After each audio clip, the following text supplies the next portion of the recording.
What's happening, my friends? It's Cass Sports again, back for another afternoon with the family. Now, as usual, before I get started, let me give a shout out to the JBT community. It's just boxing talk. We're a group of people who just love to talk boxing. And we're always looking for others to join us. And you don't have to have a podcast. The only requirement is you just have to love to talk boxing. And that's all. Miss Cass, hashtag JBT. Trump. Salute, Trump. Salute to everyone, and welcome to another episode of Cass Sports, the Box Historian. Today, boxing in South Africa. And you know what time it is. If it's Monday through Friday at 2 p.m., it's the Box Historian. And that's me, your friendly neighborhood box historian, bringing you all that boxing history. That's right, boxing, the greatest sport of them all. That's why we love it, can't get enough of it. How is everyone? This Wednesday afternoon hump day edition of Cass Sports. Yes, we're going to be talking about boxing in South Africa today. Another show on boxing in a part of the world. Got some pretty good South African boxers we're going to talk about, the history of boxing over there, and we're going to look at some other former greats to come out of there. And we got a couple of good current active boxers, Becky Butler, Galani, Tate, just to name a couple of them. We got a nice Jack Johnson at the end too. We're going to get into it. I was told there was a card tonight, but a Golden Boy card tonight. But I noticed we're loaded with boxing from here to the rest of the week. You know, we got a card tomorrow, and Friday we got Pro Box Friday this week instead of Wednesday. And we got Lamont Roach making his first title defense of his belt at 126. What's that? Featherweight? Yeah. 2 cards Saturday. The big one being Bam Rodriguez versus Juan Francisco Estrada. Been waiting on that fight for a while. That's the big one. Bam is for Juan Francisco Estrada's title at super flyweight, 115-pound division. Bam has held that belt before. You know, he vacated it, went down, became unified at flyweight 112. Now he's going back up to attempt to get his whole old belt back. I think he'll get it. But, you know, those weight classes are just 3 pounds apart, so I don't guess it's too difficult to, go back and forth between them. Actually, between, flyweight 112 and junior featherweight or super bantamweight 122 is only 10 pounds. 4 weight classes, 10 pounds. Ray Patterson, straight out of New Jersey in the building. What's up, RP? Salute. Good to see you today. Appreciate you. And Trump stopping by on the Wednesday afternoon hump day edition of Cass Sports. I was just talking to RP about all this boxing we got this week. We got boxing through the rest of the week from here on out. Every day. Every day. Every day. We're going to be busy. There's Mike Mazik in the building. Salute, Mike. What's up today, bro? Got a good one for you today. Boxing in South Africa.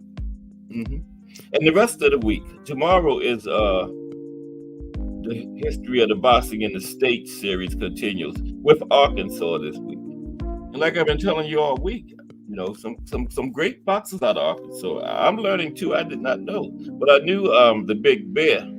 Well, I call him the Big Bad Bear. Sonny Liston's from Arkansas. I knew that, but Big John Tate, Jermaine Taylor. Remember, he was the second only the second person to ever get undisputed in the 4-belt era. He was the only man to take it, win all 4 belts at once when he took all 4 of them from B-Hop. The rest of them got a couple at a time or picked up one here, one there. But Jermaine got all 4 of them at once, took them off of B-Hop. And also Tommy Morrison is from Arkansas. And a lot of others. We're going to talk about that tomorrow. And then this week, the profile is Bernard Hopkins. Life and career of Bernard Hopkins Friday. Okay. Trump says Bam Rodriguez versus Belito Entrada is fire. Also favored Bam to win a close competitive fight. Estrada inactivity will not help him out. Not at all, Trump. The man been out the ring since 2022. Remember? In the trilogy against Chocolatito. Around Christmas time, 2022. That's the last time Juan Estrada's fought. I don't know what he's been doing all that time. That's going on 2 years. It's June 2024, right? So that's like a year and a half. He's been out of the ring. Can't be good. Okay. Can't be good. So yeah. Juan and Francisco is going to have that activity to deal with, and going up against a monster like Bam. Can't be good. I got Bam if he'd been active. He just fought 4 months ago. If Estrada just fought this year, I still got Bam. And definitely with all the inactivity, yeah, I got Bam. But I think it'll be a decision. I think Juan Francisco would take him the distance. Yeah. His last fight was Chocolatito. Yeah, I see your RP from New Jersey in the building. Yeah, but Chocolate, yeah, I don't know why Juan, I don't think he's ever had a layoff like that before. I thought he was getting ready to retire. But no, he's back. Going in there against Bam.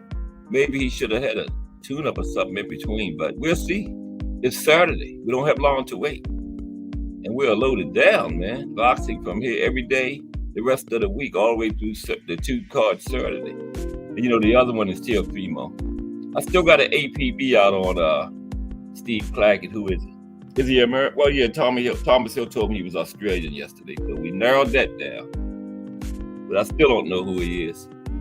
But let's talk fast. Hashtag let's talk. Well, let's talk fashion.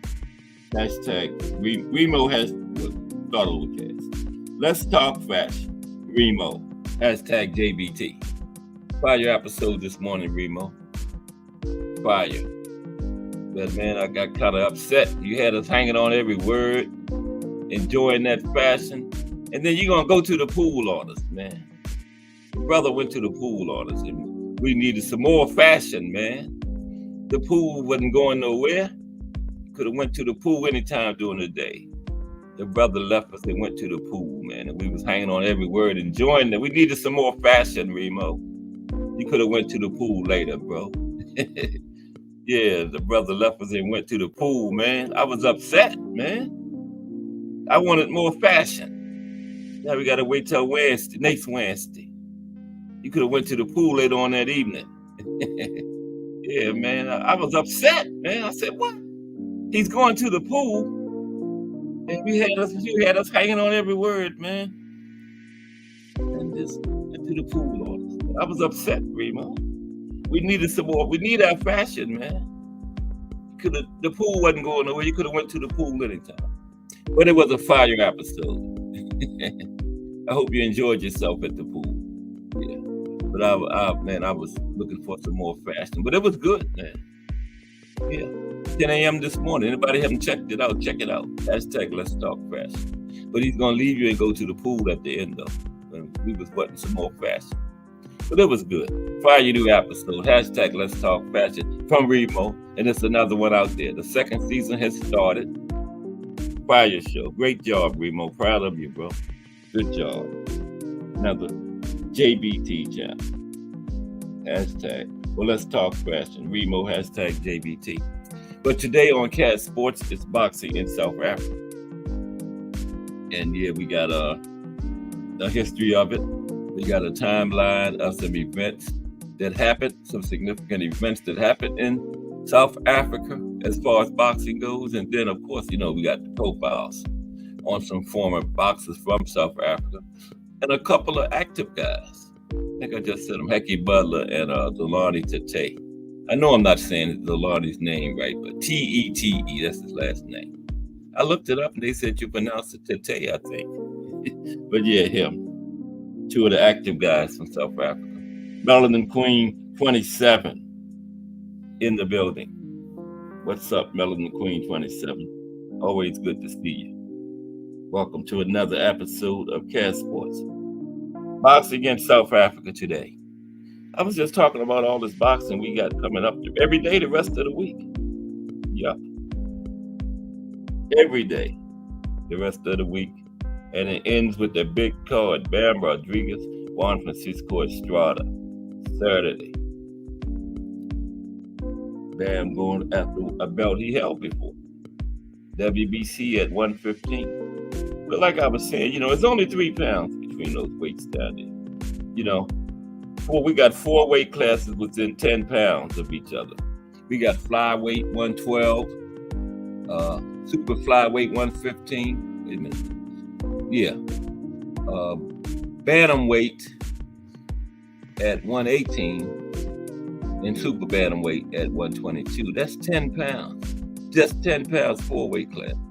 And like 160 to 168 is 8 pounds. That's just one. 47 to 54, that's 7 pounds. As you go up further, the weight spread out more, a wider range. I guess there was a reason for that, But yeah, I just thought they could have, put a little more distance, put a few more weight classes down there, I guess. But it is what it is. But they do need to deal with that weight bullying situation. That's way out of hand now. They need to address that. But now I'm hearing that the WBA has a rehydration clause now. So we got the WBA and the IBF has had one for years. So the WBC and the WBO need to get on board. But I know the WBC isn't because Mauricio doesn't do anything right. That guy is bad for boxing. Giuseppe Lumina. What's up, Giuseppe? I hope I'm saying your name right. But don't feel bad. I butchered everybody's name. I can't even say Smith right. But welcome, Giuseppe, to another episode of Cast Sports. What language is that? Mandela, Cuandro, Giovanni, Practico, Laboxe. Yeah, that's right, Giuseppe. 100%. But welcome to Cast Sports, Giuseppe. Good to see you. You get boxing history over here every day. Well, not just history, just all kind of aspects of our sport, Just, because when you see the 2 combatants in the ring, that's the end result, but it's a lot that goes into it, and that's where I come in at. Keep everybody abreast of everything that goes into this great sport we love, called boxing. Because that's important. Anything you love, the more you know about it, the better it is. When you're watching it and result in the ring, the more you know about what goes into it, that makes it better as you're watching it, more enjoyable. So that's where I come in at. And today is boxing against South Africa. But I'm just waiting a couple more minutes to get a few more people into the building. And then we're going to get started with today's show. But everybody give a salute to Giuseppe joining us today. From where are you joining us from, Giuseppe? Put it in the chat so I can give a holler to wherever you're joining us from. Got an RP in here, straight out of New Jersey. And don't forget, everybody, you can win a 55-inch color TV for just $10. That's right. I didn't misspeak. $10. A 55-inch color TV. The drawing is July 13th, just in a few weeks. Just send $10 to this Cash App. $10 per chance. There are however many chances you want. Just send 10. If you want 5 chances, send $50. If you want 200 chances, I guess you send like $2,000 or something. But $10 per chance, at least get one chance. We got Big Dre got 4 chances. So you better get at least one. But it's $ JBT Network, all caps, and just put the number 1. That's it. And you're in. And then you can watch that big August 3rd card in style. Old Bud Crawford in his first fight at 154, Pitbull Rayo. You can watch that in style on that brand new 55-inch TV. I didn't get in it because I'm the treasurer, and if I won it, that wouldn't look too good. I would get mad if I was somebody and I won it. The treasurer of the JBT, I would say, with Cash Sports, did you put $10 in, or did you just put your name in there 20 times? So no, I didn't get in it. But it's good to see everybody today. The $ JBT Network, all caps, number 1. And you're in. The drawing will be on July 13th. You don't have to be present to win. Okay? We will notify you. And just, if you don't want to get the draw, you can still send us a donation. Okay? Because we take all donations. We're a young organization, young growing organization. And we need funds to keep growing and accomplish everything we're trying to accomplish. So we will appreciate any kind of donation to the cause from our members, supporters, anybody. But at least get in on that 55-inch TV so you can watch Bud Crawford against Israel Madrimov in style. Okay? But welcome to everybody showing up today on this hump day for boxing in South Africa. That's, of course, Nelson Mandela and Jerry Coetzer. I think that's how you pronounce his name. Jerry Coetzer, former South African boxer, on the screen with Nelson. Jerry's got his fists up too, but it's hiding behind my title there. Yeah. But that's who that is on the thumbnail there. Jerry fought at heavyweight. Fought a lot of the big guns back in the 70s, 80s at heavyweight, Jerry. So he's got to be a bad man if he fought in that era. Yeah, that's when Jerry fought. He came out of the golden era of the heavyweights. Yeah. I was going to put Jerry's name in there, but I can't find it. But there he is. Former South African great. Heavyweight, too. For some of the big guns back in the golden era.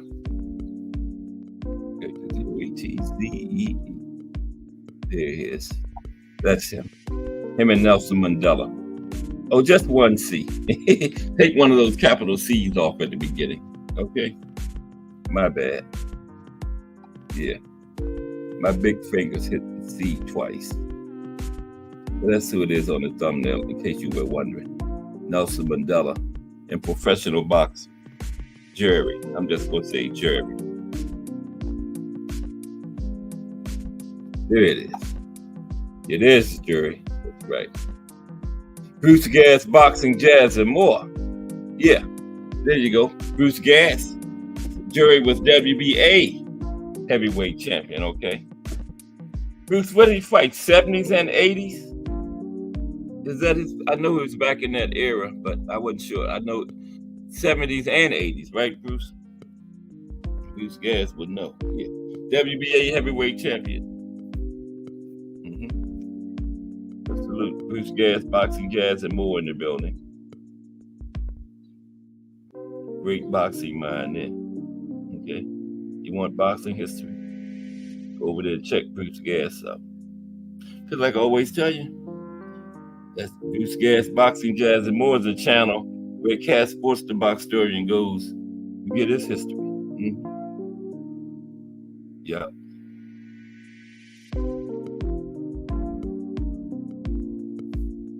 And welcome to everybody. Everybody, I was waiting until 2:30, and everybody is rolling in there. Bruce Gas says he beat Michael Dokes in 82 and was beaten by Greg Page in 84. Okay. Yeah. Little history on jury from Bruce Gas, boxing, gas, and more. Thank you, Bruce Gas. Appreciate it. Coach Zia. There we go. Jury Coach Zia. Thank you, Bruce. Jury Coach Zia.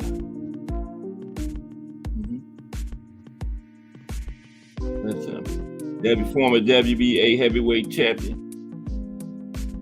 Beat some big names, including Michael Dokes in '82 and Greg Page in '84. Yeah. Jury Coach Zia. Just one of the great former South African greats we're going to talk about today in about 5 minutes. So we got Lonnie Lee, Al Booger, people like that coming. Yup. Everybody having a good day so far on this hump day. And a big boxing week. Yeah, he got a Hall of Fame resume. I don't think he's in there though, is he, Bruce? Definitely got a Hall of Fame resume. I don't know for sure whether he's in the International Boxing Hall of Fame or not. But yeah, definitely has a Hall of Fame resume. Yeah, because that's how they did it back then, man. You know, that's why you didn't see no O's on anybody's records, because they got in there. Everybody got in there with everybody. You know, they wanted the big fights. You know, they wanted that legacy, and they have it. Yeah, so that's Jury Coach Zia and Nelson Mandela on the thumbnail there. Let's get ready to get into it. Boxing in South Africa today. And I got a nice story I found about Jack Johnson. Something to do with boxing in Africa. Time permitting at the end. Yeah. That's how we do it on Cast Sports today. But always good to see everybody. A real pleasure. Appreciate everybody, because like I always say, you could be doing 1,000 other things, but you're here with me, and I really appreciate that. You know, in the JBT, on my growing channel. Rome wasn't built in a day, but it was built. And we're going to build Cast Sports together. I'm like 17 hours away from monetization. Let me see, is that $? No, 17 hours. You're going to be seeing that $sign down in the corner. Hint, hint. And I'll be monetized, you know. The JBT motto is upward mobility. And that's what we're doing. All of us. All these fire channels we got over here to JBT. Upward mobility. That's the way to go. Okay, let's get ready to get started. Let's go. Okay, everybody okay? It's hump day, halfway through the week. Winding down. And we already got boxing going on though. From this day on to Saturday, we got boxing. Culminating in the big one, Bam Rodriguez and Juan Francisco Estrada. Bam gonna get revenge for Estrada beating this guy Chocolatito. Is Chocolatito retired? Well, he fought the last time that Juan Francisco fought, so Juan Francisco's back in there, so you might see Chocolatito back in there, who knows? I didn't hear anything about him saying he was officially retired, so I don't know. Yeah, Juan Francisco is getting in there against Bam off a long layoff. But let's go with the show. Boxing in South Africa today, okay? Now, the origin of professional boxing in South Africa can be traced to the second half of the 19th century, when miners, brokers, speculators, and financiers were lured to the diamond and gold fields, okay? As early as 1923, South Africa already had a boxing act in place. The act was later updated in 1954 to include regulatory measures that were designed to address the central administration, the control and administration of boxing, after which it became the Boxing and Wrestling Control Act of 1954. Now, between 1927 and 2001, 35 South African fighters won a total of 49 world boxing titles. Okay? And the number of South African world champions peaked in the 1990s. The country had 6 world champions in 1995, 5 the following year in 1996, and 6 in 1997. Now, in 1998, the number stood at 8, and in 1999 at 5 world title holders. Now, I got a timeline of events concerning boxing that we're going to talk about now. Trump says Chocolatito has an upcoming fight. Told you. Him or Juan either one of them had fought since 2022, but they both back in there in 2024. Okay. You don't know who it's against, Trump? The Chocolatito upcoming fight? Okay. The Chocolatito is getting back in there. But let's look at this timeline of boxing in South Africa. Okay?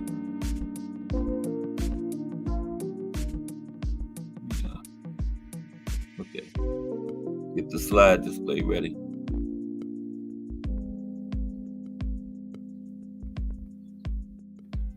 Yeah, I got a nice little article about Jack Johnson at the end, time permitting.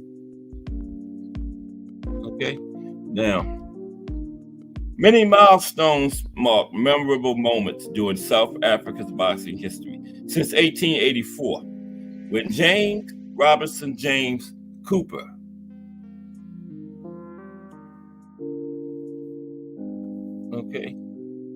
that's him there. James Robertson Jaime Cooper, that's his nickname, Jaime, fought many milestones mark memorable moments during South Africa's boxing history since 1884, when James Robertson Jaime Cooper stopped Pat O'Connor in the second round at Kimberley on August 30th in a fight reported as being for the South African heavyweight title. Some of the other outstanding boxing events in South Africa over the past 140 years since that fight are as follows. Okay.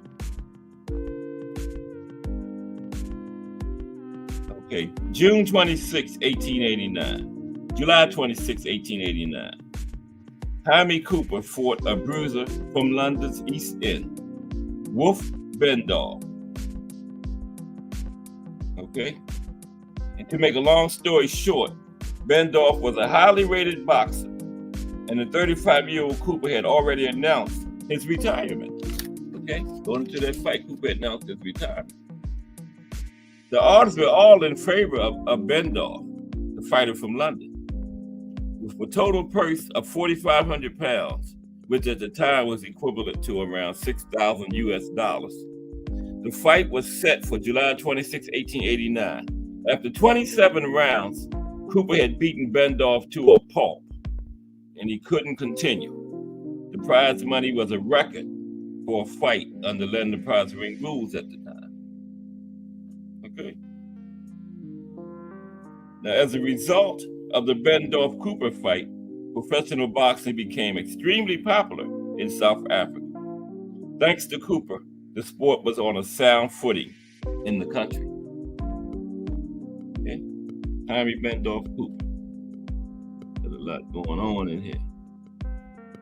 What's this? I don't know the opponent for Chocolatito. Heard it will be in his country of Nicaragua sometime in July. Okay, maybe his send-off fight to a great career. Yeah, definitely a legendary career. Said he's still waiting on the Cast and Gas collab special. Cast Sports and Bruce Gas. Yeah, that's a very good idea.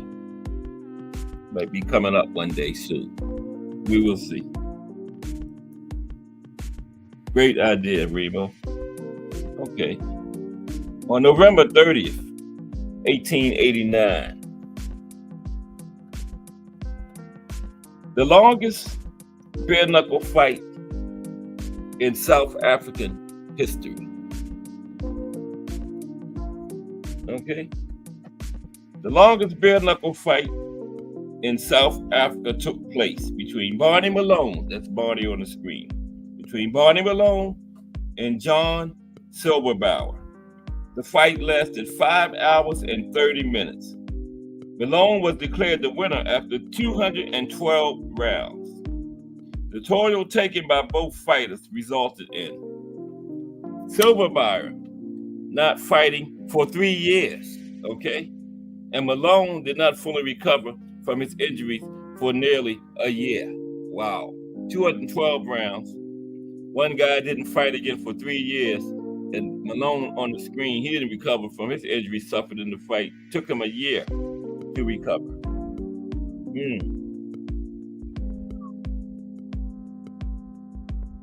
In 1923, July 3rd, 1893, Barney Malone again. Barney Malone was involved in another marathon fight against Jim Holloway, but after 5.5 hours and 73 rounds this time, the fight was declared a draw. And this fight was for the South African lightweight title. Wow, Barney was used to those marathons. In 1923, the Boxing Control Act is passed in Parliament, making professional boxing legal in South Africa. Okay. October 26, 1927. Hardcore boxing news. Jay Hardcore in the building. Hashtag JBT. Salute Jay Hardcore. How are you today? Just talked to you a couple hours ago. That's the founder of the JBT, Jay Hardcore.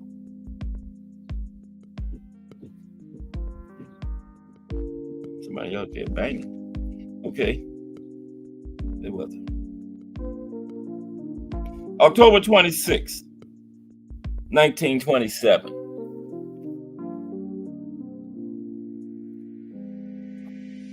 Okay. That's Willie Smith, who we get ready to talk about. At the Albert Hall in London, Willie Smith became the first South African world champion, where he outpointed Teddy Baldock from England. Okay? And that fight was for the British version of the World Bantamweight title. British World Bantamweight title. Willie Smith, right on the screen. He was the first South African world champion. Yep. Willie Smith. In 1942.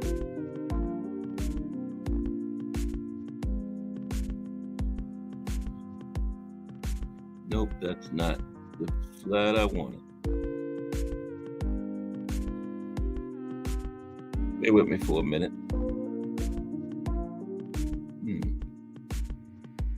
Oh, there we go. I went the wrong way. That's George Purchase. George Purchase, who won the South Africa lightweight title in 1931, has the claim to most fights by a South African professional fighter. In a career from 1929 to 1942, he took part in 129 fights. He could have had more, as recording was not so accurate at the time. So he's known to be in 129, could have been in more, but that was the most by any South African. Still the record, 129, that would never be broken. Not the way these guys, nobody will ever fight 129 times. Not in this era. Maybe it'll change years from now, but no, I think that record is set in stone. 129 fights. George Purchase. Okay.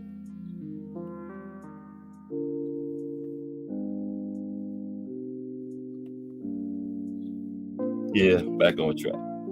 May 31st, 1950. Vic Tawil. That's Vic on the right. He wins the Universal World Bantamweight title with a 15-round points decision over Mexican-American Manuel Ortiz. I've talked about him before. To win the World Bantamweight title when there were only 8 divisions in boxing. And to date, he's the only South African to hold a Universal World title. Vic Tawil. Okay. Then, his brother, Willie Tawil, 1959. Willie Tawil, brother of Vic Tawil, is the first boxer from South Africa to headline a card at Madison Square Garden. Went up against Lenny Matthews. Okay, that's Vic. That's Willie on the left, Willie Tawil. 1973. Enoch Schoolboy Nhlapo. I knew that's wrong. Wait a minute. I'm going to put it in there. N-H-A.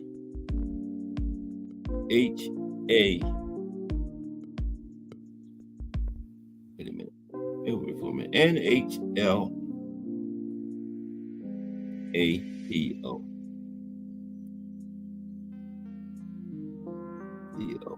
There it is. That's his last name. 1973. That's him on the screen. Enoch Schoolboy Nhlapo, that might be right, has the most victories in the history of South African professional boxing. He fought from February. Well, anyway, he compiled a record of 100 wins, 15 losses, 3 draws, 1 no contest, and 32 knockouts. And that's Enoch. Okay, he holds the record for most wins in South African history. Okay, April 14th. That's Samuel Serrano right there. April 14th, 1979.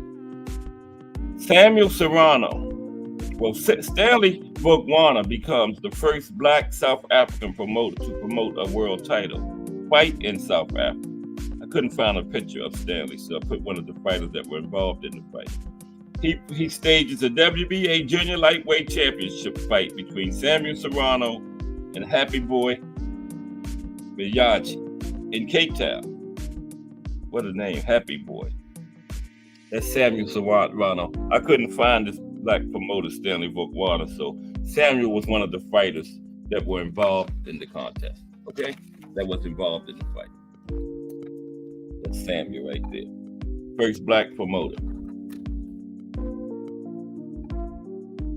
Tim Layton, hashtag JBT in the building. What's up, Tim Layton? How are you today? Thank you for stopping. Appreciate you stopping by, as you always do. Tim Layton is a regular JBT member, big time supporter. Salute Tim Layton. My nephew, Tim Layton. I call him my nephew.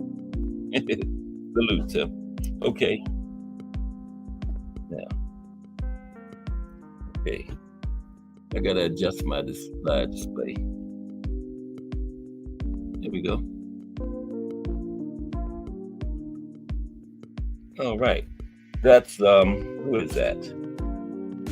That's Peter, called himself Tura Mathebula, something like that. You know how I'm with names. But anyway, December 13th, 1980. Peter Tura Mathebula becomes the first Black South African to win a world title when he beats the Joe Otashik Kim on points for the WBA flyweight title in Los Angeles. So he was the first Black South African to win a world title. There he is.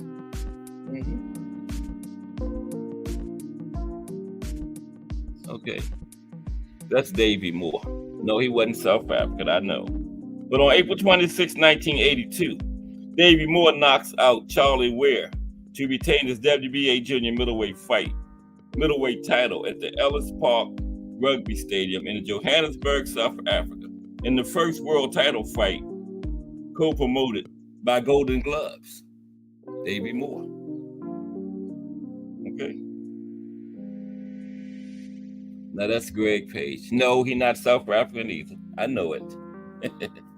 I know it. But anyway, on December 1st, 1984, Greg Page knocks out South African boxer Jerry Coetzee. Thanks to Bruce Gass, I'm pronouncing his name right. Greg Page knocked out Jerry Coetzee in 3 minutes and 50 seconds of the 8th round to win the WBA heavyweight title at Sun City when the automatic timer malfunctioned.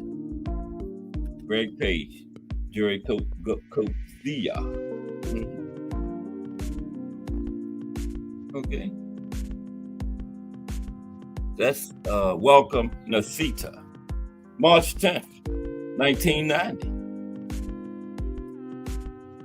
Golden Gloves co-promotes the first world title fight to be held in Israel. Welcome Nasita beats Fabrice Benachal in Tel Aviv, Israel, to win the IBF Junior Featherweight title. Nasita becomes the first South African to win the IBF belt during the first world title fight in Israel. Okay.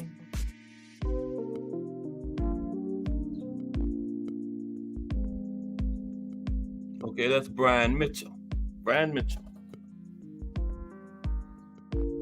September 13th, 1991. Brian Mitchell becomes the first South African to win 2 world titles when he outboxed Tony Lopez for the IBF Junior Lightweight title. This was in Sacramento, California. First two-time South African champion, Brian Mitchell. Okay.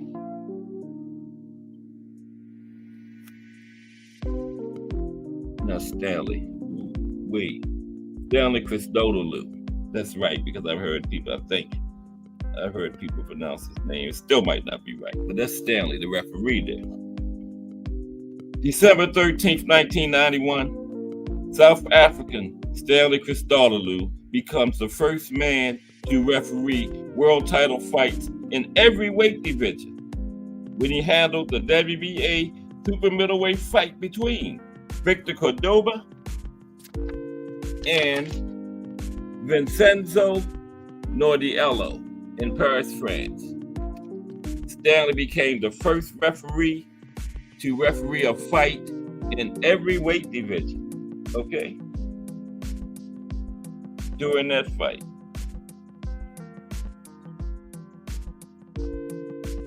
March 2nd, 1996.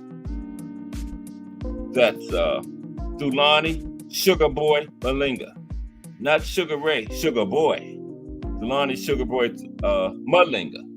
That's Milani right there. Okay. March 2nd, 1996. Thulani Sugar Boy Malinga becomes the first South African to win a WBC title when he beats Nigel Benn. Connor's dead, Nigel Benn. And this was for the Super Middleweight Championship in Newcastle, England. Okay, wow. Thulani. Oh, we got up there fast. We gotta go up again.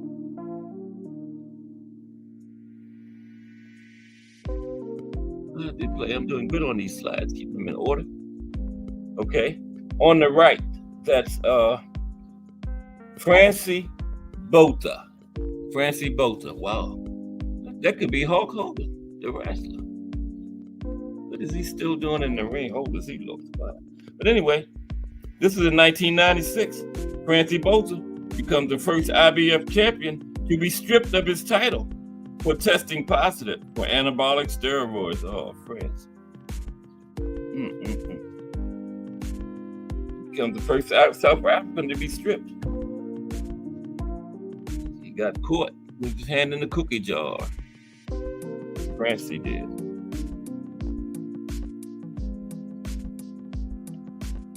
That's Vuyani Bungu.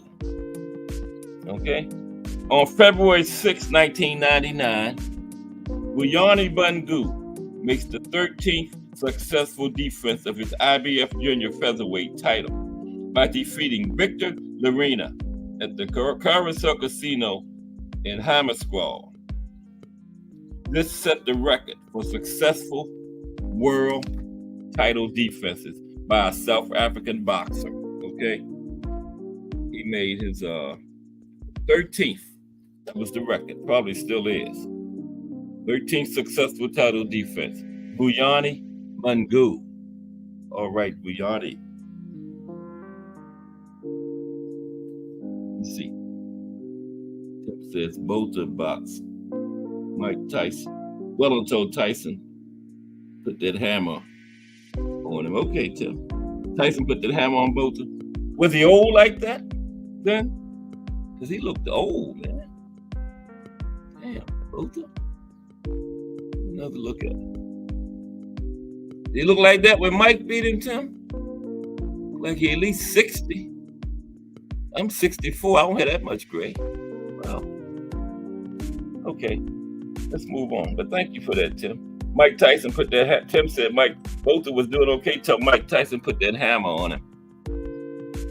That's Asim Rockman. No, he's not South African. I know it. But anyway. Okay. This is the final one. Asim Rockman. April 22nd, 2001. The first World Heavyweight Championship fight between foreigners took place in Brakpan, South Africa, when Asim Rockman defeated Lennox Lewis by 5th round TKO. Okay. Now it's time to look at some of these South African fighters that some former South African fighters. You know, we got to do a profile if it's CAS Sports. He was, oh yeah, okay, Tim. Tim said he was clean shaved. He cut all that gray off. Okay. We're going to look at some South African fighters. Former South African fighters.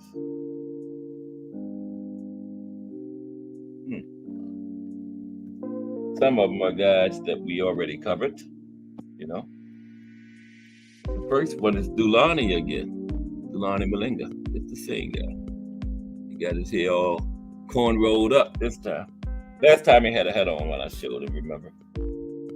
He was also, I forgot what else he accomplished, but he had another accomplishment. Dulani did. But here he is again, Dulani Malinga. Look at some former South African fighters. Yeah, he was Sugar Boy, remember? Called himself Sugar Boy. But anyway, he had a professional record of 44 wins, 13 losses, 19 knockouts. But he finished his career with Dulani Sugar Boy Malinga. Okay. One of the top South African fighters of all time. Had a fire resume.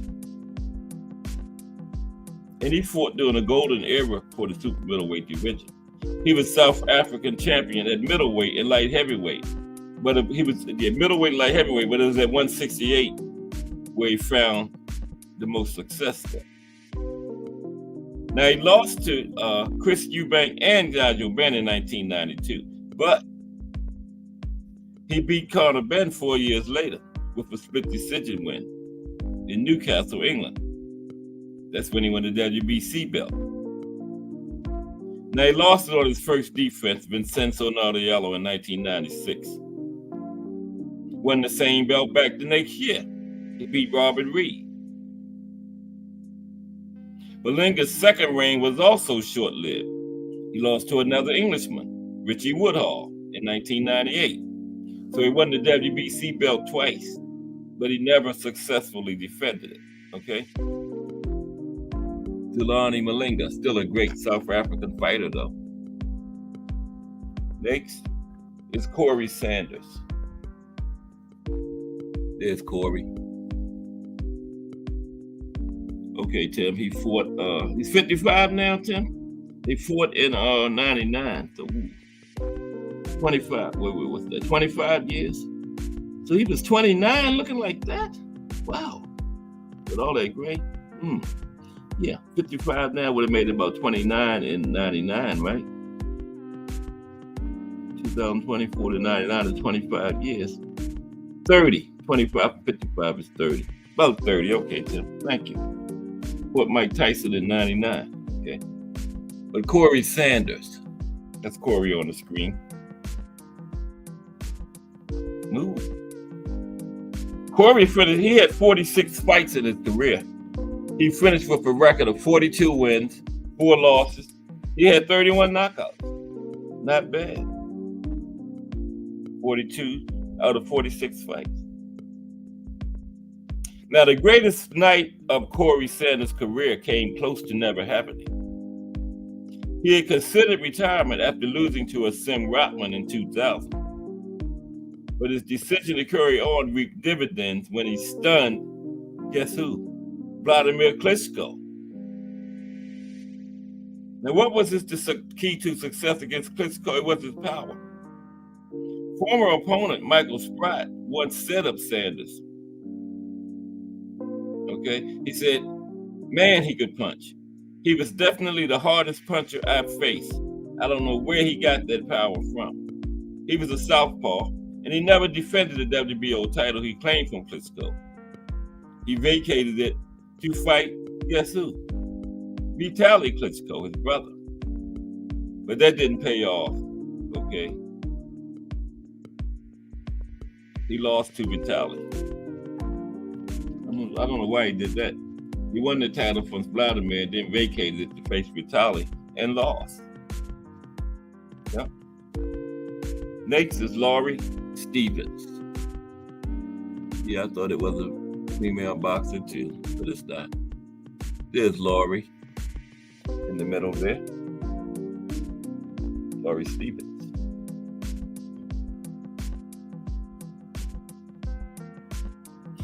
He had a total of 41 fights, won 38, lost 2, had 19 knockouts.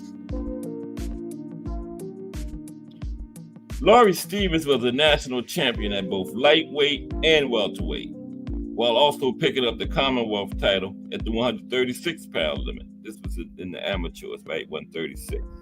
And while he never ruled the world in the paid ranks, never won the title as a professional, from Johannesburg, he won a gold medal at the 1932 Olympics, though, in Los Angeles. And he won that gold medal just 2 years after he won a silver medal as a featherweight at the British Empire Games. Okay, so Olympic gold medalist Corey Stevens. There's one of the brothers, Willie Tawil. Willie and Vic, they both on the list. That's Willie. On the left, Willie Tawil. His brother Vic was also a professional boxer. Willie Tawil. He had 53 fights in his professional career. He won 46, lost 6, had 2 draws. 23 knockouts.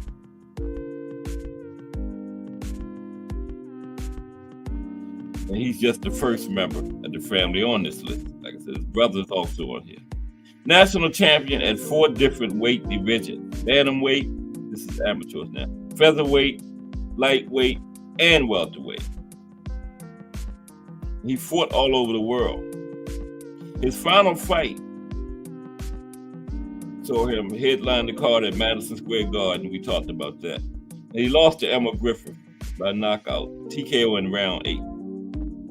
He had previously come up short in an attempt to win the world title at bantamweight, as Robert Cohen knocked him down 4 times in a fight in 1955. That was eventually scored a draw. He was awarded an Olympic bronze medal in 1970, 18 years after appearing at the Games. Now, he had lost in the last 4 at flyweight, but at the time, semifinalists did not feature in the podium, okay?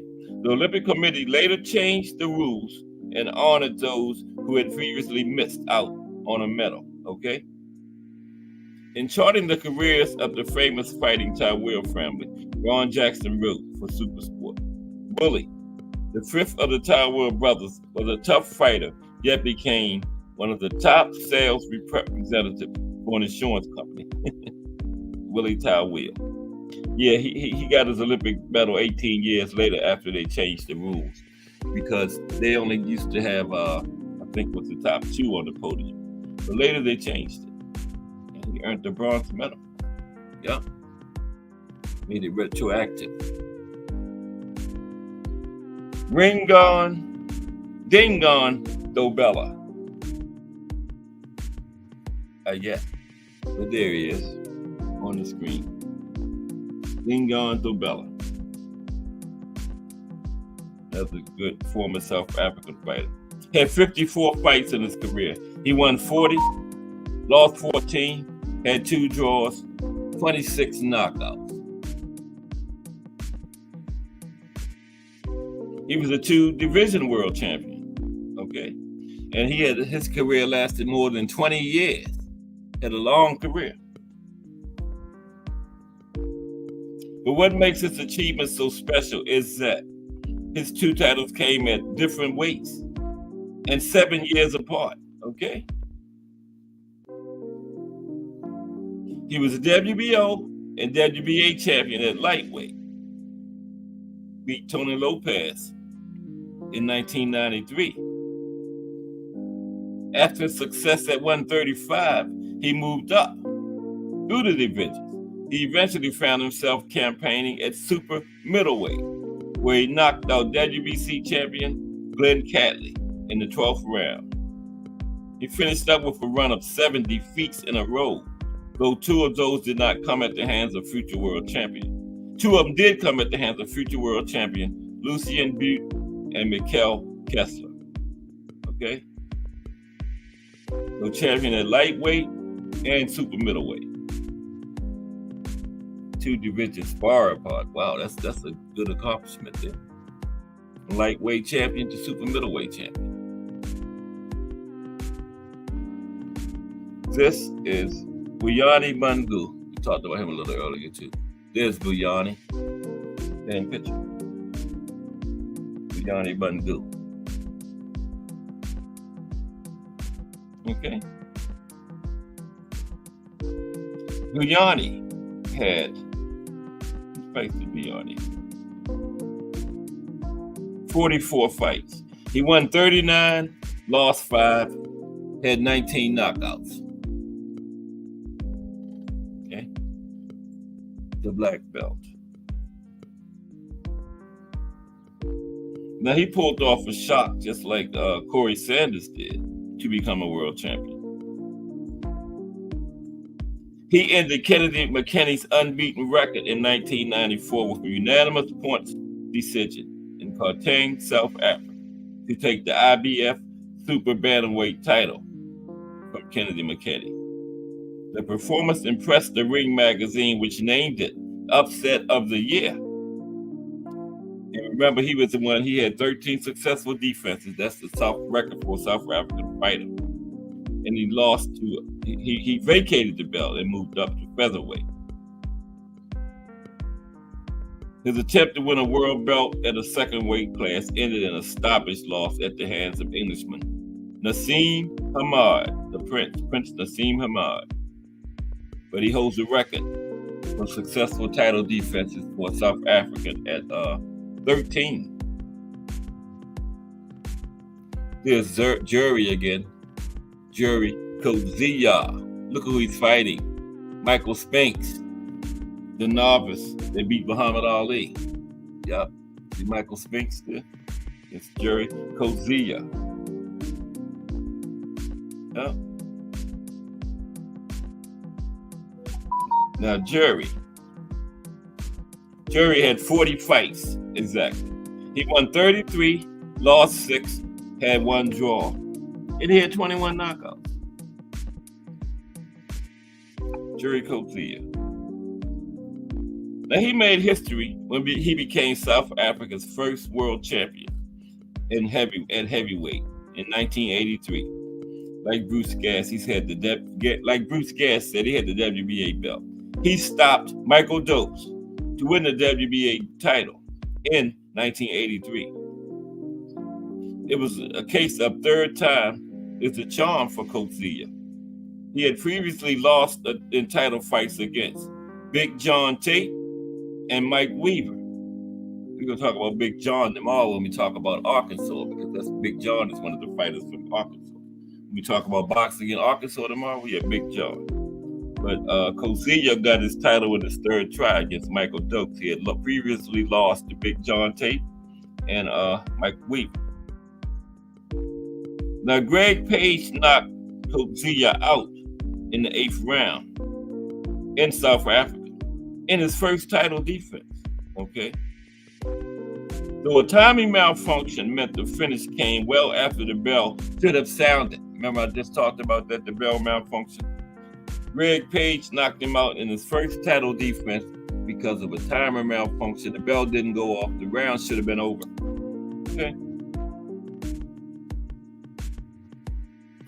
And per BoxRec, Coach Zia had a total of 23 surgeries on his right hand. Still, he used it with great success against Leon Spinks as he knocked out Spinks in the first round in 1979. Wow. 23 surgeries on his right hand. Still fighting. Impressive. Next, Jacob Matlala. Jacob Matlala. There's Jacob. No, that ain't Marvin Hagler. That's Jacob Matlala. I thought it was Hagler too. I was like, Cass, you putting the wrong picture up there. That's Hagler. But nope, that's Jacob. Jacob Matlala. Jacob had 68 fights in his professional career. He won 53. He lost 13. He had 2 draws, 26 knockouts. Jacob Matlala. Now, he was a small man who made a big impact during his career. He called himself Baby Jake. He was a very small man at 4 feet, 10 inches tall. I think he's smaller than Nick Ball. Wow, 4 feet, 10 inches. I want to see Nick Ball and Rafael Espinoza because Nick Ball is what, like 5 feet? Is he 5 feet? And Rafael Espinoza is 6'1". And they both featherweight champions. I can't wait to see that fight, man. Wow, I just to see what happens. How's Nick Ball going to get in? That's just too much height and reach advantage there, man. I can't see Nick Ball winning that fight. No way. He's going to have to go, and Espinoza can pop. So Nick Ball going to have to go through hell getting inside on that guy, man. At 6'1" and he like 5 feet. No way Nick Ball beats Espinoza. That's just where I feel about it. No way. How's he going to do it? That's just too much height and reach advantage, man. 6'1" and 5 feet. Can't wait to see that one. But the way we going nowadays, they'll never fight. These champions run from each other. But Matlala was WBO champion at light flyweight and flyweight during a long career that spanned 22 years. His final fight saw him claim the WBU title at 108 pounds and then hand the belt to Nelson Mandela, who was present at ringside. WBU. Wow. But I think that might have been WBO. I'm not sure. I have to check on that. Yeah. That's a mistake. That should be WBO. In his last fight, and he gave the belt to Nelson Mandela, who was at ringside. Now, Matlala explains his reason for retiring. He said, I walked away from boxing because there was nobody small enough left for me to fight. I went to London, I went to Las Vegas, and I beat them all. I had nobody else to meet. From Soweto, he had both financial and health problems after hanging up his gloves. Died in 2013 at the age of 51. Wow. Okay, coming to the end. There's the other brother, Vic Tawia. One of the best South African fighters ever, Vic Tawia. Okay. Now he had 32 fights. He won 28, lost 3, had 1 draw, 14 knockouts. He was the second oldest of 6 brothers. I think 5 of them were fighters. Okay. He was South Africa's first world champion, and I didn't change the name. I still got Hagler up there. There's Vic on the right. He was South Africa's first world champion. Okay. For that bantamweight, he beat the great Manuel Ortiz in just his 14th fight to win the world championship in 1950. And guess what? He had only been a professional for just 17 months. Lost in the first round of the 1948 Olympic Games.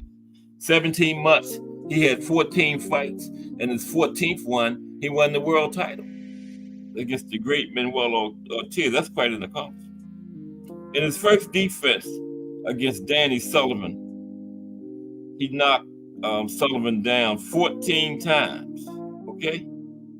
Now, he lost to Jimmy Carruthers in 1952. And after failing to win the rematch, he retired at 26 years old in 1954. Wow.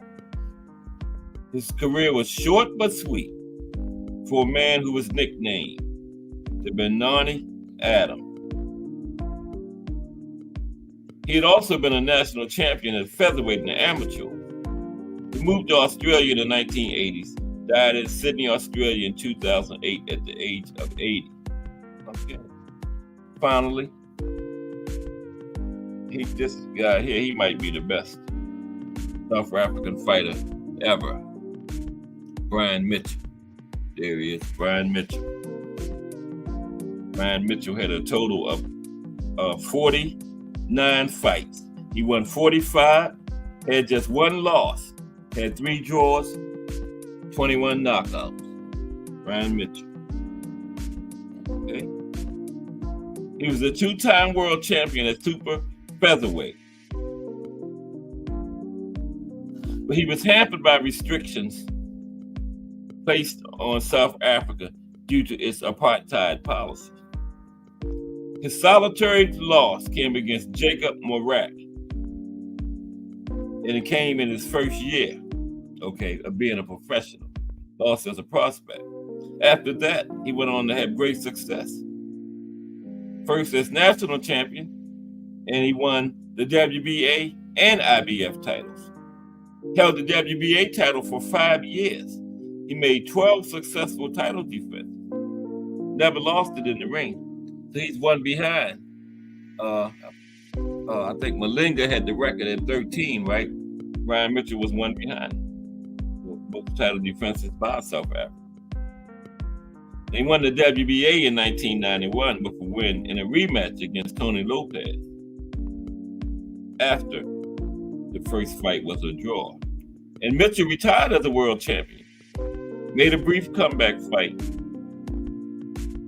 Okay. And he remained in the sport after hanging up his gloves working as a trainer and manager. Under his stewardship, compatriot Cassius Baloyi won a world title. Inducted into the International Boxing Hall of Fame in 2009, Mitchell deservedly takes the top spot. You know, as the best South African fighter ever. Brian Mitchell. Now, I got some other good ones, like honorable mentions. You know, take a look at them. Honorable mention. Then I got this article on Jack Dawson that you might like. Everybody okay? It's hump day. Halfway through the work week. Okay. Bear with me for a minute.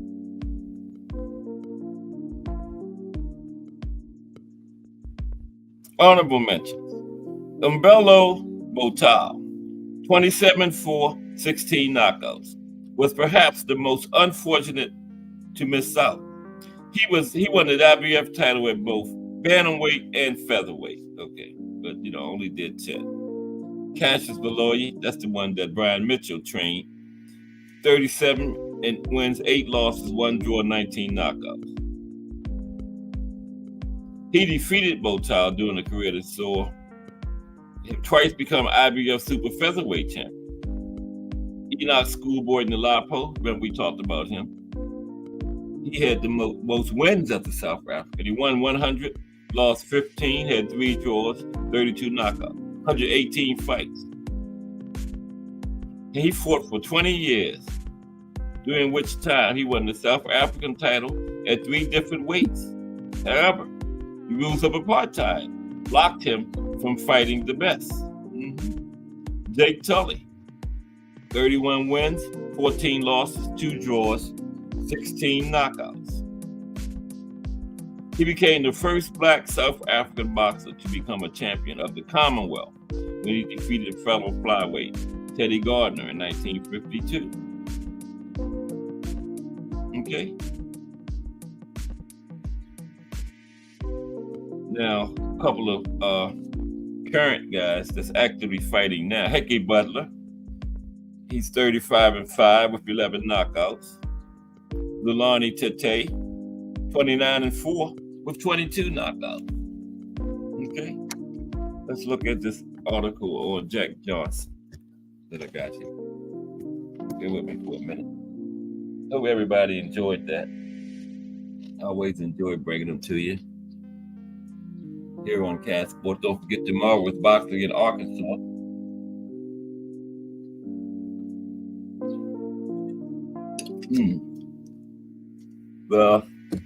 The Big Bear, Sonny Liston, Big John Tate, Jermaine Taylor, Tommy Morrison, among others from Arkansas. We're going to talk about them tomorrow. University of Arkansas has a boxing program. Yeah, just like the University of Alabama, remember? So a lot of these big schools, big football schools have boxing programs. We're going to talk about Jack Johnson for a little while. Put him up there. Here's Jack. Let me get this up for you. Hump Day, we got some boxing coming up. Woo-wee. The rest of the week, culminating in the big one, Bam and Juan Francisco.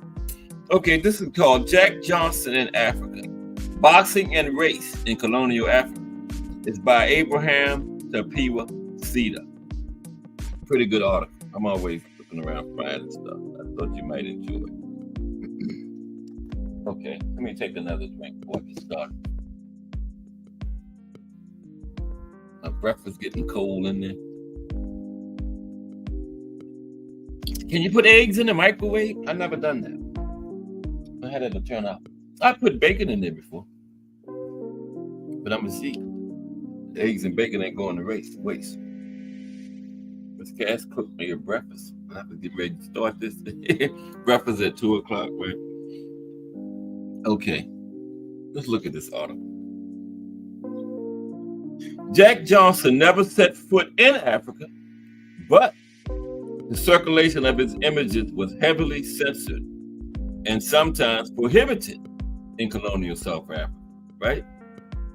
Johnson's triumph to become the first African American to win the world heavyweight title upended ideas of white racial superiority, which was central to how societies around the world were organized. Within the United States, there was violence, with many arguing that Black people had to be reminded of their place in society. Ideas about white racial superiority were therefore difficult to sustain in a world in which a Black man was the world heavyweight champion. For many Black people within the United States and beyond, Johnson became a folk hero.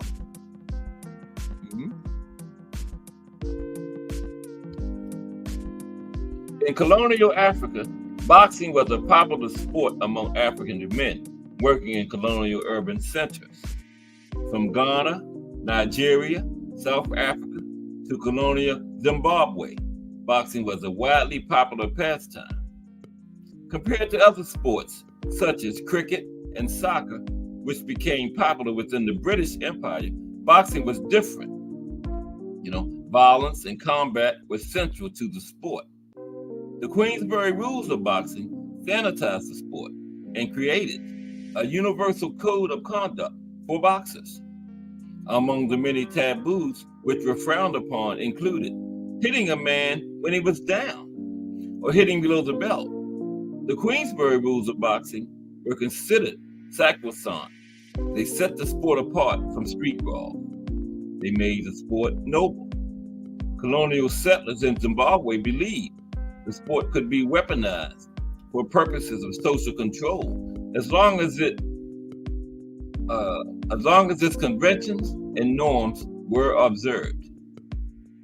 Now, from the mid-1930s, colonial officials discovered that the Queensberry Rules were not always observed.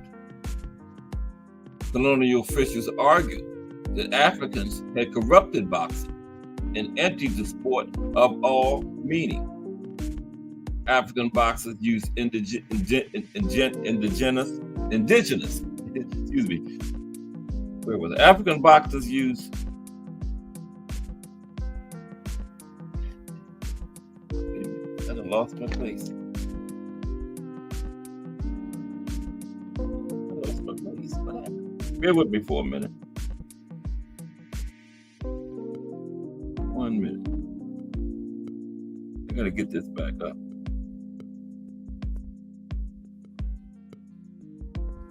Okay, here we go. I got it. African boxers use indigenous medicines and performance-enhancing substances, which colonial officials dismissed as superstitious nonsense. Now, although colonial officials considered these medicines as superstitious, they still had to deal with the actions of African boxers who openly defied colonial authority, believing that the medicines protected them and made them invincible. Expressing his displeasure about a performance-enhancing substance widely used by boxers, known locally as manganomera, the native welfare officer remarked that the substance gave Africans exaggerated opinions of themselves. Attempts to police and control boxing in colonial Zimbabwe eventually led to colonial administrators leaning on South Africa for advice and guidance on how best to regulate the sport.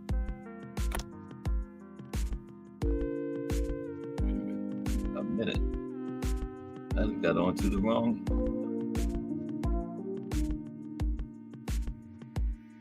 Yeah, there we go. Excuse me for that.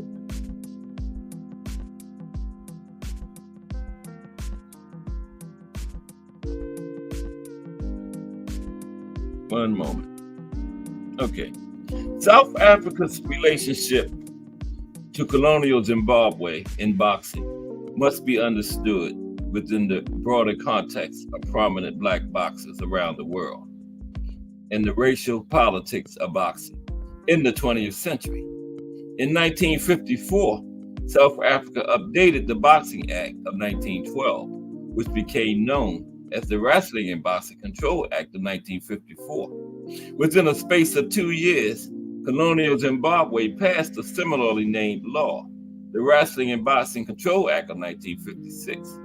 The two laws were identical, literally word for word. Both laws tightened regulations on African participation in boxing and formally outlawed interracial boxing fights. The passage of the Wrestling and Boxing Control Act in Zimbabwe paved the way for the establishment of the Rhodesia Boxing Board of Control. The board had broad powers that were so loosely defined such that a boxing match could be suspended, and the board did not need to provide justification for such actions. All the board needed to do was declare that a match was not in the public interest for it to be suspended or canceled. There were also circumstances within colonial Zimbabwe and South Africa which prompted tighter control of African boxing. At boxing matches in colonial Zimbabwe, African men socialized with acquaintances. They drank African brewed beer and smoked marijuana.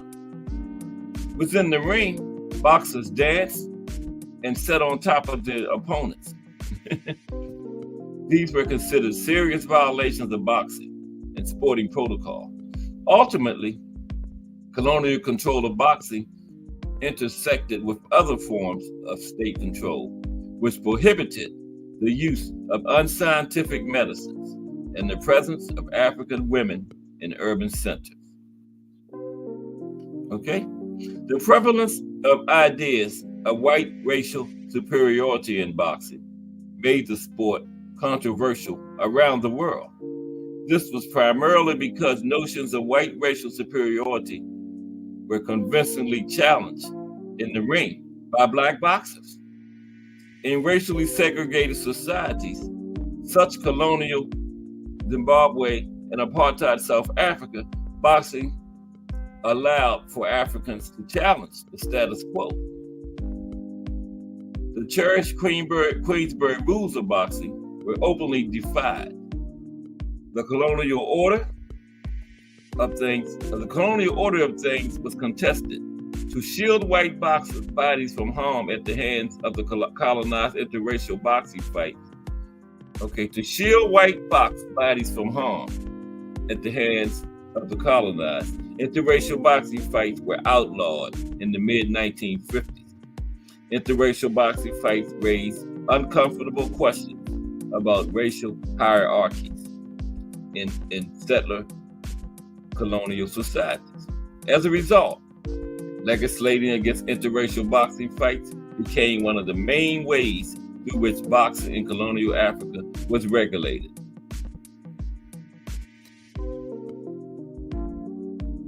Okay.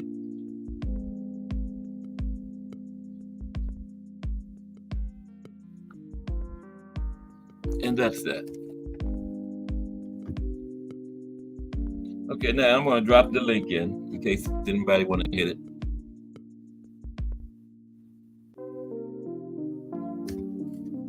And there's Just Do Boxing. What's up, Just Do Boxing? How are you today, bro? Boxing in South Africa. Hope everybody enjoyed it. That was what you call it?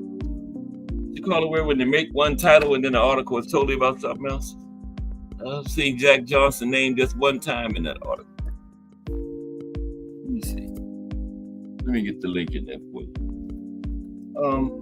But yeah, we got full of boxing the rest of the week. I heard it's supposed to be a card tonight, a Golden Boy card.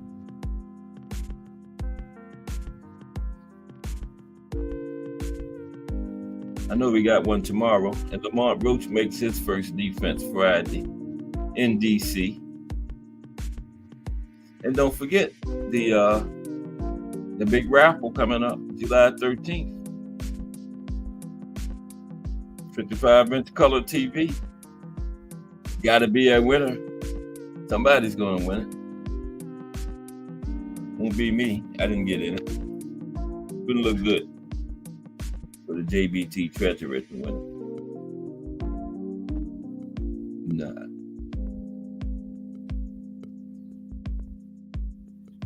Get as many chances as you can. Big Dre got 4 chances. Lonnie Lee got a couple. Sample Tommy, Coach, got about 3. So you better get your chance yet. And you can make a donation to the JBT organization too if you want to. You know, help this young, growing organization get to where we are trying to go.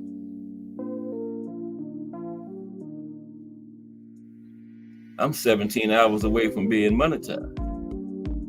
Yeah. Is it down there yet? It might be monetized. No, I don't see it. $sign down there yet. It's gonna be popping on there any time now. Okay. First cash app I get the person I'm giving out a 2024 Dodge Ram pickup truck. No, just kidding. I don't even have a 2024 Dodge Ram pickup. Okay, there's the link. Right there.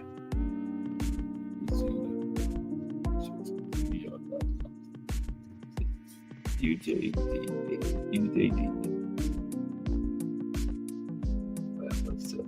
There we go. Yeah. Now I'm going to go over these cards we got coming up. Let me get them up here. We're going to take a look at these. A look inside these boxing cards we got coming up this weekend. It's about 5 or 6 of them. At least 5. Let's see. There we go. Almost there. Today is the 26th, right? Okay. There we go. Yeah, tomorrow the 27th. I don't see one for today. June 27th. Okay. Darius Fulgham versus Vaughn Alexander, super middleweights. Eric Priest versus Jonna Gonzalez, middleweights. Leonardo Sanchez versus Janelle Larza, junior lightweights. This is tomorrow. Grant Flores versus Josias Gonzalez, junior middleweights. Tristan Calcruz versus Al Sands, cruiserweights. Okay. And Brandon Sanchez versus MJ Bowe, featherweights. This is a big card. Caden Griffiths versus Juan Romero, junior welterweight. And that card is doesn't say Indio, California. I think that's the Golden Boy card. That's Thursday. Yeah. Indio, California. And then Friday is from Washington, D.C. That's Lamont Roach's home. And he's making his first title defense since winning that belt from Hector, remember? Hector wouldn't let his hands go. I think Hector never recovered from that Tank fight because he didn't look anything like the Hector that beat Chris Colbert. Chris Colbert, remember? He pieced Chris Colbert up for the entire fight, but he wouldn't let his hands go against Lamont Roach. He was hesitant. And that was the fight after the Tank fight where he went blind, remember? So he was definitely shell-shocked. He was affected by that Tank fight. He's one of the ones, remember how everybody blow up after they fight Tank? Hector went the other direction. Look at Pitbull. He went up and became a champion. Look at Rolly, got a title fight, became a champion. Everybody blows up. Barrios, look at him after the Tank fight. But Hector, after the Tank fight, he lost his title. He was the only one that went in the other direction, yeah. But you know, somebody hit you and you're sitting in your corner, you can't see that will stay with you for a while, you know? So, damn. Yeah. That's what he told his trainers, I can't see. They threw the towel. He couldn't send that man back out there against that monster from Baltimore and the man can't see. That would have been bad. Real bad. Okay? And so, yeah, Lamont Roach is defending that title tomorrow. And then, who else is on that card? Well, Lamont is going up against Fergal McCrory, WBA junior lightweight, 130. Lester Martinez versus Carlos Gongora, super middleweights. Alex Dimagani versus Renee Tellez Giron. They're junior lightweights. She got some women on there. Rihanna Rios versus Mary Romero. Women's, they bantamweights. Greg Outlaw, to be announced. And it can be to announce and the fight is Friday. You don't know who you're fighting yet? Oh, I never understood that. Trayvon Marshall, okay, versus Luis Miguel Sanchez, welterweights. Jordan Roach versus Luis Hernandez, junior bantamweights. Eric Hernandez, to be announced. There's another one to be announced. Benjamin Johnson versus Michael Williams, welterweights. Derek Davis, to be announced. And then in Miami, Florida, Saturday. Anybody found Steve Plackett yet? Thomas Hill said he's from Australia, so we know that. Don't know much else about him, though. Teofimo Lopez versus Steve Plackett for T.O.'s WBO junior welterweight title. He's clearly somebody they picked to make Teofimo look good. But you got to see which Teofimo shows up because he might go in there and make Teofimo look bad. Who knows? With Teofimo, anything could happen. But I was just thinking, I was watching Just Do yesterday. He was giving a pretty good analysis on it. I'm sitting in the chat, I was wondering, suppose Teofimo lose. What the hell happens to him then, man? Does he retire? Just think of that. Suppose Teofimo lose this fight. And they went out there and handpicked somebody, went all the way to Australia to find somebody that he would look good against. Suppose they mess around and lose, man. That would be bad. He probably would end up in a mental facility. I was just thinking about that yesterday, though. I listened to Just. I was like, Suppose Teofimo lose this fight, man. That will be terrible for him. Yeah, he probably would have to be committed. But wouldn't that be something? Steve Claggett. You go find somebody from Australia to look good against it, then they beat you. That will be bad. But anyway, Robeisy is on the card. This is Robeisie's first fight since losing his title to Espinoza. And Robeisie's going up against Brandon Leon Benitez. When I saw Espinoza fight Robeisy, I did not know he was as good as he was that he showed Friday. Wow. He's got pop. Kind of remind me of Fundora because he didn't use his height and reach at all. But maybe it was just that opponent. You know what I mean? They saw something in the film where they said, well, press this guy. Don't worry about no height and reach and standing outside, press him, because that's what he did. But maybe it was just an opponent, but he didn't. All that height and reach. Yeah. But I still want to see him and Nick Ball. I think Nick Ball is right around 5 feet, and this guy is 6'1". That'll really be something. DJ Rush. Good afternoon, DJ Rush. How are you? I'm doing fine. I'm glad to see you. Yeah. Oh, I do that all the time, DJ. You're in the right place if you like going back era by era. You are in the right place. Stop by tomorrow. 2 o'clock to 4 o'clock every weekday. You get the boxing history here. Okay, we just did a history of boxing on South Africa today. That was the topic of today's show. But if you enjoy watching back in the day, era by era, you are definitely in the right place for that, bro. So make sure you stop back by. We do boxing history over here. I bring you all that boxing history. And this is the greatest sport of them all. That's why we love it. Can't get enough of it. But welcome, DJ Rush. You're in the right place. They don't call me the Boxtorian for nothing. Yeah. But we were just going over these cards real quick because it ended a little bit early today. But it's JBT, all the channels are fire, but I'm the history channel. And if you like history, yeah. Did I say you was in the right place? Yeah, you're in the right place. But anyway, Robeisy is going up against Brandon Leon Benitez, and of course the featherweights. Jan Santana versus Brandon Valdez, featherweights. And tomorrow, DJ Rush, is a show on the history of boxing in Arkansas.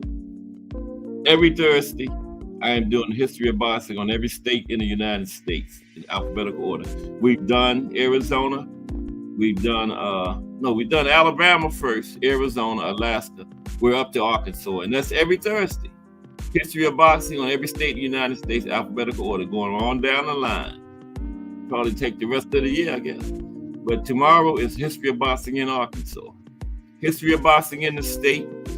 Look at some significant events that happened in the state concerning boxing. Some of the boxing clubs and gyms in the state. And then we finish off, we look at some of the, do a profile on some of the 10, 15 of the former boxers.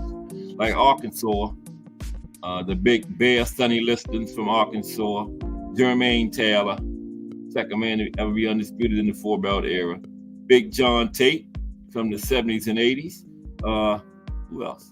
Tommy Morrison, among others. But that's going to be tomorrow, so stop by, DJ Rush, if you like history of boxing in Arkansas tomorrow. Every Friday, I do a profile on the former boxer. This week is Bernard Hopkins, okay? Just you love history, boxing history, you're in the right place. Okay? I'm the JBT Boxtorian. I'm not a historian, I'm a boxtorian. Okay? Not a historian, boxtorian. And history of boxing in Arkansas tomorrow.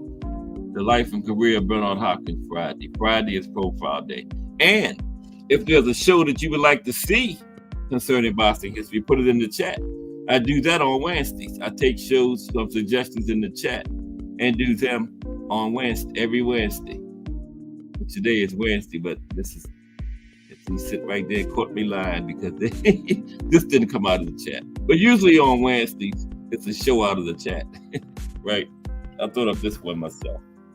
But next week will be, I still got some that Remo gave me to do, but I wanted to do this thing on South Africa. Yeah.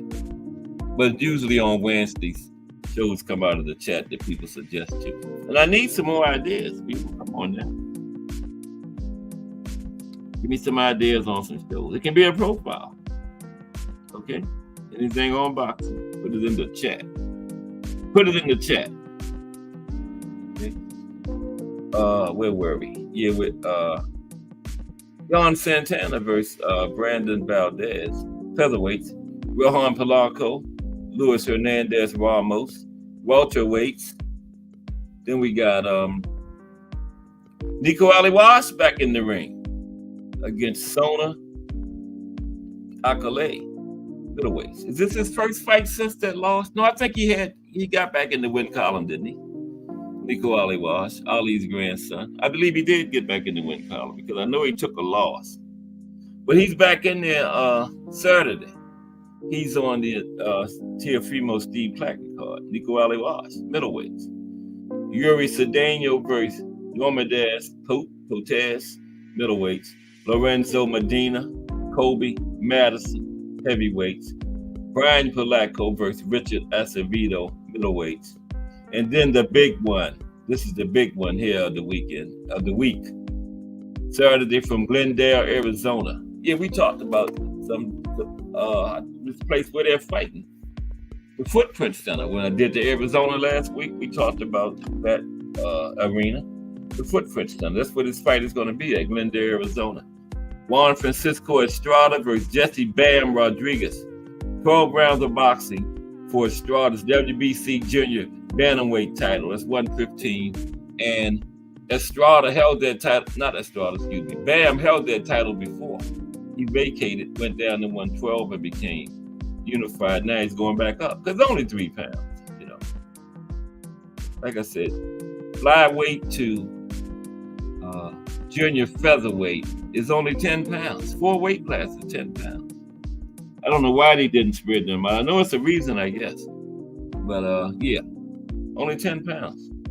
Whereas when you get up higher, you know, the weight divisions are spread further and further apart. Okay? All the way up to like middleweight, super middleweight is 8 pounds. That one division is almost as wide as these 4 weight classes down here. You know? Yeah. But also on that card is Arturo Popaka versus Danny Barrios Flores. That's the co-main junior featherweights. Sonny Edwards back in action for the first time since he lost to Bam, right? On Bam's card. He's going up against Adrian Curiel, flyweights. I wonder why they didn't make Sonny the co-main. Well, he might be, they just don't have it in the right order. Because I would think Sonny Edwards would be the co-main, former champion, you know? Yeah. But Yamalit Mercado, got some women on there. Ramla Ali, junior featherweights. Gabriel Berratala, what's in relation to Raymond? Versus Carlos Fortes, bantamweights. Fabian Rojo versus Daniel Gonzalez, welterweights. Well, let me do this. Well, let me do this. Pick that off. That link, so pin the link. Here we go. Wait a minute. Oh, I didn't. Oh, you're right with me.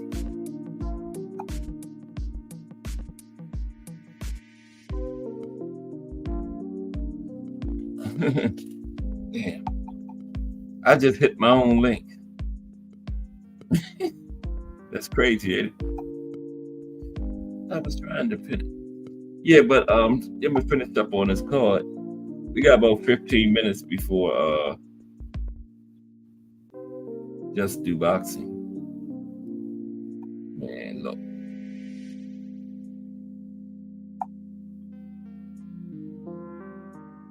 I don't know what's going on here. Oh, forget it. Nobody's going to hit it anyway. Okay, yeah. Finish off this.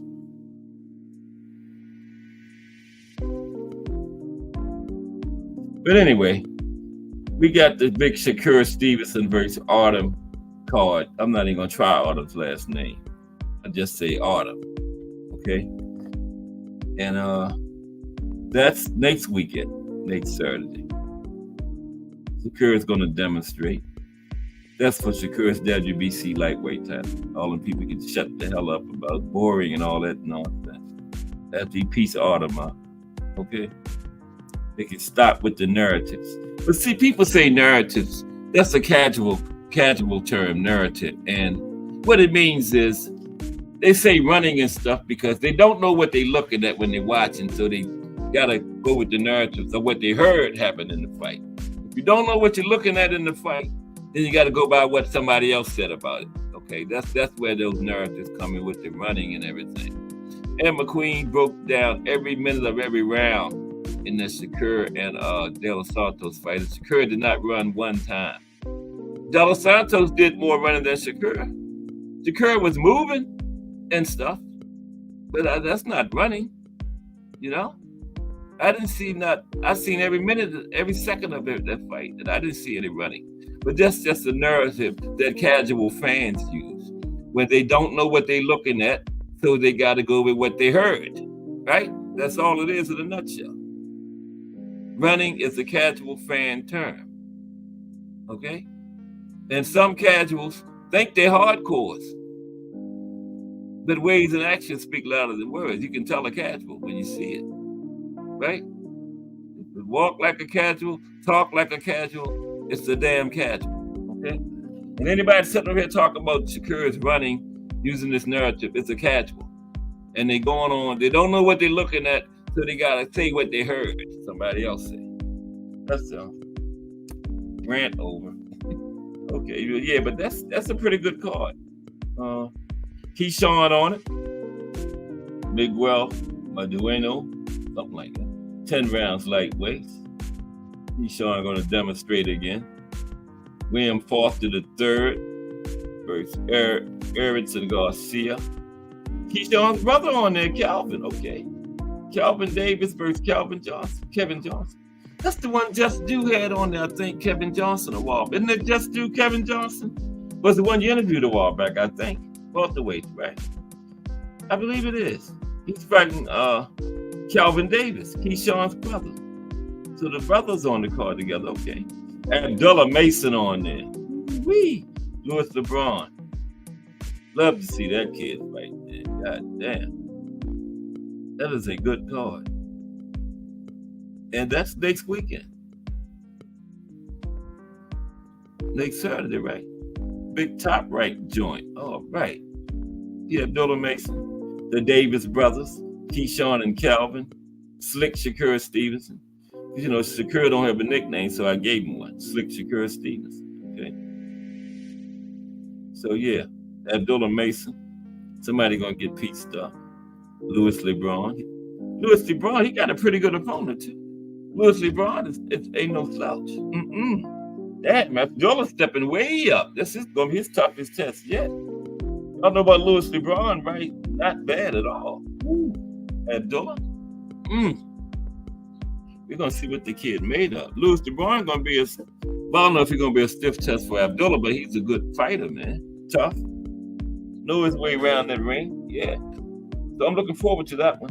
Abdullah Mason, Louis LeBron. On the Slick Shakur Stevenson cover. The Davis brothers on there, Keyshawn and Calvin. All right. Keyshawn is fighting Miguel Madueno. 10 rounds. I think Keyshawn fought 10 rounds before. I think this might be his second 10 rounder. I think. Calvin is still fighting 8. Calvin graduated from Pro Box though. Because Calvin been fighting on Pro Box lately. But oh yeah, he's gonna be on the big stage this time. On the main card too, because let's see. Oh shit. Excuse me. Shacky. How did I miss that one? Shacky and Robson Conceição. That's going to be a good one. Robson been robbed twice now. Robson been robbed. Maybe he should change his name, man. He got robbed against Oscar Valdez, remember? They gave it to Oscar after Oscar failed his A and B sample, was still allowed to fight, then got beat, and they cheated and gave him the fight. Then Robson got robbed against Navarrete. They called it a draw. Navarrete was too happy to hear a draw. because he knew he kept his belt. He started smiling all over himself when he heard draw because he thought he had lost. Okay, he was too happy to have a draw. So Robson got robbed twice. I wonder if he got a middle name. Maybe he should start using that. Just drop that Robson, because they keep robbing you. You know, Robson got robbed twice. So he should start using his middle name, whatever that is, Conceição. Or just say Conceição, man. Drop that Robson. They keep getting the kid, man. He should have been champion twice. You know, he won a gold medal in the amateurs. He should have had 2 world titles by now. Because he beat Valdez and he beat Navarrete. And it showed me something in the Navarrete fight. He got knocked down 2 times and got up and won that fight. Man. Yes, he did. And they robbed Robson. So Robson, use your middle name, man. Because, you know, they see that Robson, I guess they say it's okay to rob him. I don't know what it is, man, but yeah. And now he got O'Shaquie. Should be a good fight. But I think O'Shaquie will beat him because Robson does well against those pressure guys because he's a real good boxer. But against another good boxer like O'Shaquie, I don't know about this. O'Shaquie might give him problems. But against pressure guys like Oscar Valdez and Navarrete, he did very well. I thought he won both times. But now he's in there against another good boxer like O'Shaquie. Robson, I don't know, Robson. They might not have to rob you this time, Robson. But that's a good fight. That's on the card. That's the co-main. 1, 2, 3, 4. Calvin is on the main card though because he's the 4th fight. We got Slick Shakur Stevenson and Artem. Then we got O'Shaquie and Robson is the co-main. Conceição, Keyshawn, and Miguel Madureño. No, Calvin is the 5th fight. So yeah, that might make the main card. Abdullah Mason. He's in front of Abdullah, so yeah. Calvin moving up in the world. On the card with his brother. Who's the oldest? Calvin or Keyshawn? I don't know. Anybody in the chat know? Who's older? Keyshawn Davis or Calvin Davis? I don't know. Is that $sign down there yet? I'm on my way to getting monetized. 17 hours. Or less than. There's Thomas Hill. What's up, Thomas Hill? The mayor of these YouTube streets. Good to see you, T Hill. What's happening?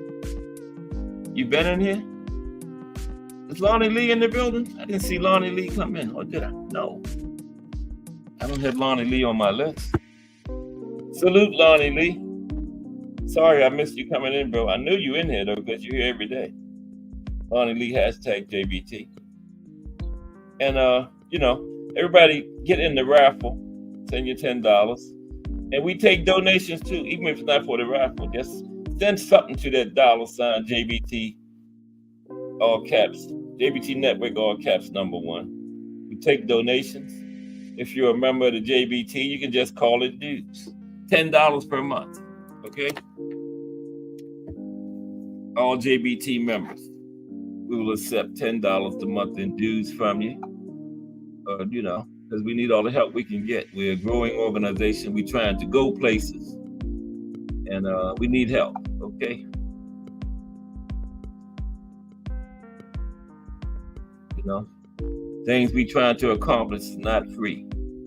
All right? And we appreciate anything anybody can do for us as an organization. We're all JBT, you know. We're going there together. We're going to get there together. Okay. Now I can't get the Cash App to work. But yeah, we would appreciate anything anybody can do. Because we're all members, okay? People in these chats, you are not supporters. You are JBT members. All right? What I'm trying to say is $10 a month in dues from all members. Okay? If you can do that, it will be appreciated 1,000%. Okay?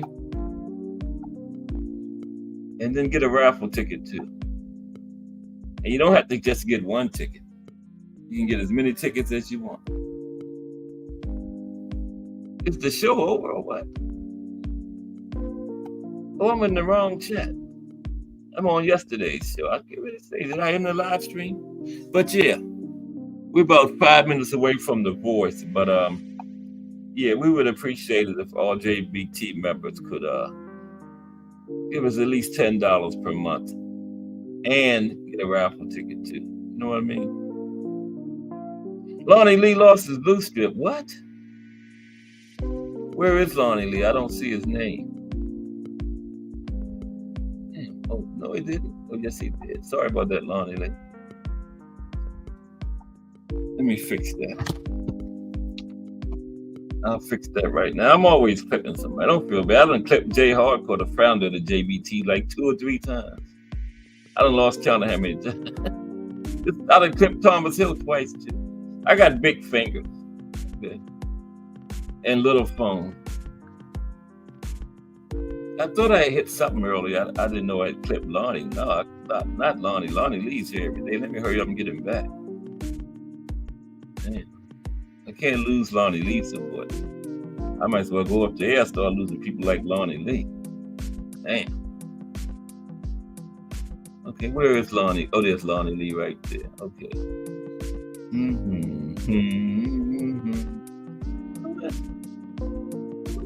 Oh, the add as moderator. There we go. Add as moderator. There we go. Lonnie Lee, you are now, once again, a managing moderator on Cast Sports, okay? You're back. Okay, sorry about that, Lonnie. Damn. Pipping my main people, man. What is wrong, you guys? Get it together. But yeah, I was put the Cash App in there again. Okay. Get a ticket. Pay your monthly dues. 22nd of every month, dues are due. Okay. 22nd of every month. Network 1. It is one more time. $, JBT Network, all caps, the number 1. Okay. Is that $sign in the corner yet? Because I'm getting ready to get monetized. I don't see it yet. Okay. But okay, we're gonna get ready to put this one in the history books. Tomorrow is boxing in Arkansas. Friday is the life and career of Bernard Hopkins. And if you're still here,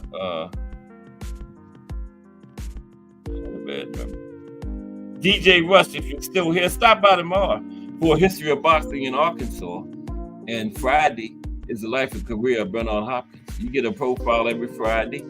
You get a history of boxing in some state in the United States every Thursday. And the rest of the week, you just get history, boxing history.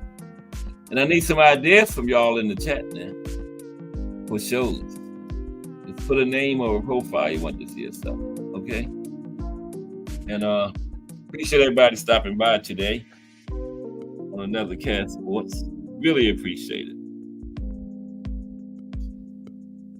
And don't forget tomorrow, history of boxing in Arkansas. Thomas Hill, hashtag JBT. Lonnie Lee, hashtag JBT. You're back in blue, Lonnie. DJ Rush in the building for the first time. I hope it ain't his last time. He said he loved history. He's in the absolute right place for boxing history. Just Do Boxing coming up. Tim Layton, hashtag JBT. Excuse me, Sir Tim Layton, hashtag JBT. Jay Hardcore, hashtag JBT. Founder of the JBT. Bruce Gas, Boxing, Jazz, and more. Giuseppe Gilmina, I think. But appreciate you, Giuseppe. Melanin Queen 27. Appreciate you, Melanin Queen 27. Let's Talk Fashion. Remo, hashtag JBT. Got another fire episode out there. I forgive him for leaving us and going to the pool yesterday because we was all into the show. Then he went to the pool on us. Bad as we need our fashion. Mike Mazick, salute Mike. Ray Patterson, straight out of New Jersey, salute RP. And Trump is a regular too. Salute Trump. And Miss Cass hashtag JBT. I still ain't got my raise yet, y'all. But hey, she feeds me, so I'm good. But I appreciate everybody rocking with my growing channel again today. Be back tomorrow with boxing in Arkansas. Just do boxing straight ahead. This is Cass Sports. Everybody have a great day. I'm out of here.